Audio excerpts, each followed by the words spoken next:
Sporty scooters. Over the years, scooters that have prioritized fun over practicality have started winning over the hearts of enthusiasts.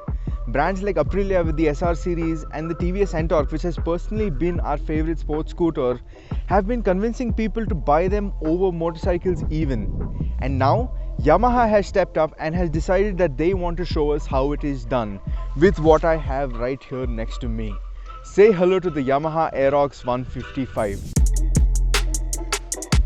What it is essentially is a maxi sport scooter, as Yamaha calls it, that is based around the R15's engine, and that prospect has me really excited to go out and ride this scooter.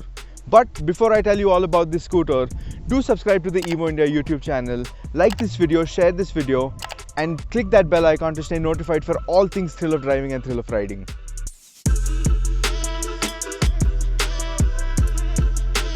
Let me get right into the meat of the matter.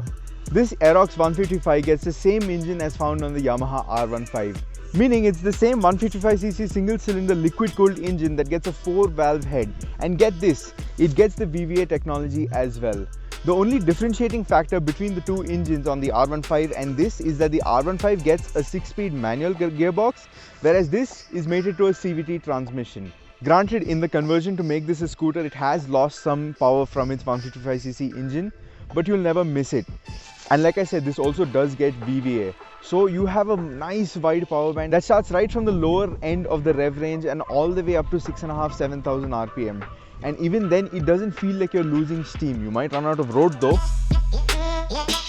The combination of the CVT gearbox and the VVA technology that's available on this engine make this scooter one that's extremely easy to live with. This has two benefits. One, when you're in the city, you have enough power all the time to make quick overtakes, and especially if you're in the higher end of the rev range, that's when the VVA system kicks in, meaning your power band just gets wider. And the same thing applies to benefit 2 that I was talking about, that is when you're out riding twisties like we are right now. You don't need to worry your brain with shifting gears or being in the right gear for the right corner. Just give it the gas and the scooter will go where you want it to go. In terms of speeds, you can carry some crazy speeds on this scooter. Triple digit speeds like 100–110 km/h, it'll do easy, no sweat. It'll even cruise comfortably at those speeds. Now, what is the Yamaha Aerox 155 like to ride? I'm pretty sure that's the question on your mind. Well, let me start by saying this. It definitely is one of the best handling scooters in the country right now. In terms of its ride, it is suspended on 26mm forks up front and a twin shock setup at the rear. Now, they're set up slightly stiff, but bear in mind it also does get 14-inch rims. Now, that lends to this scooter handling and riding a lot like a motorcycle.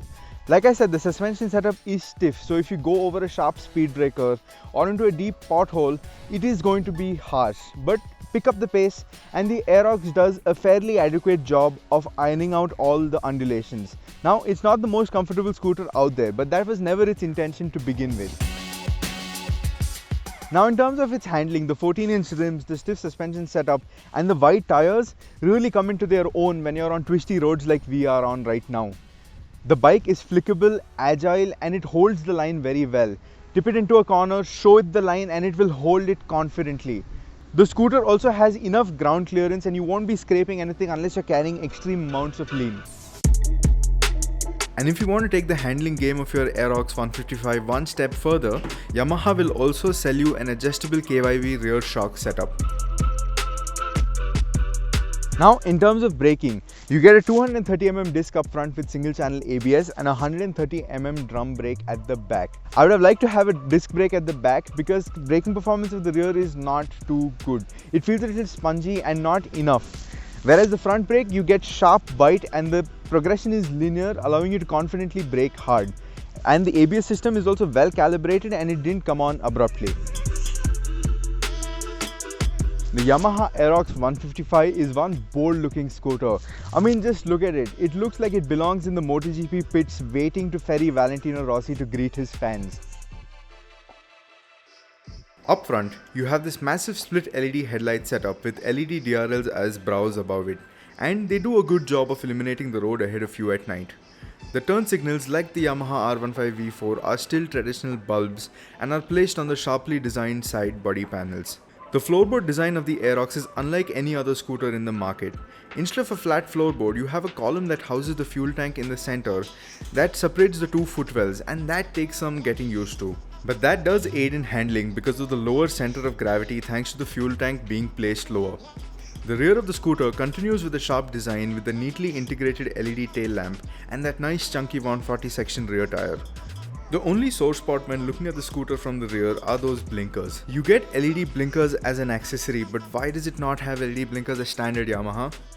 The Aerox 155 has a very smart multifunction key switch that has buttons to access the underseat storage or the fuel filler cap.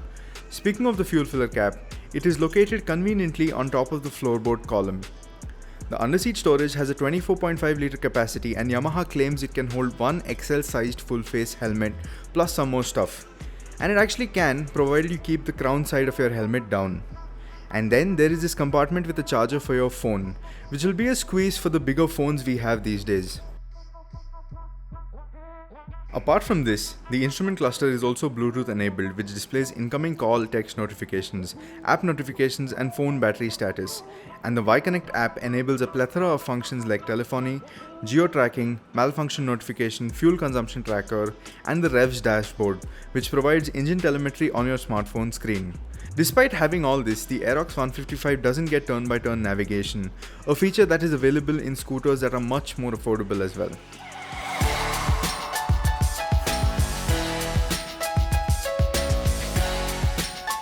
Well, the day is coming to an end and it's time for me to give you my final thoughts on the Yamaha Aerox 155.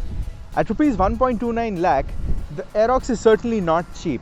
But when you stop for a second and think about what all it brings to the table in terms of its sophisticated engine, a sorted chassis with fantastic handling that can even put some motorcycles to shame, a fat feature list, and an overall great riding experience, that price tag starts to make sense.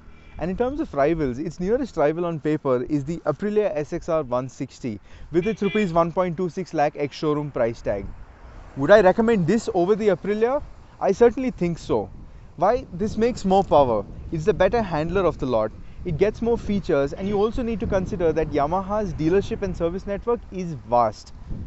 So, a win-win situation overall. And has this scooter managed to become our favorite sports scooter? I certainly think so. What do you think about the Yamaha Aerox 155? Let us know in the comment section below, and thank you for watching.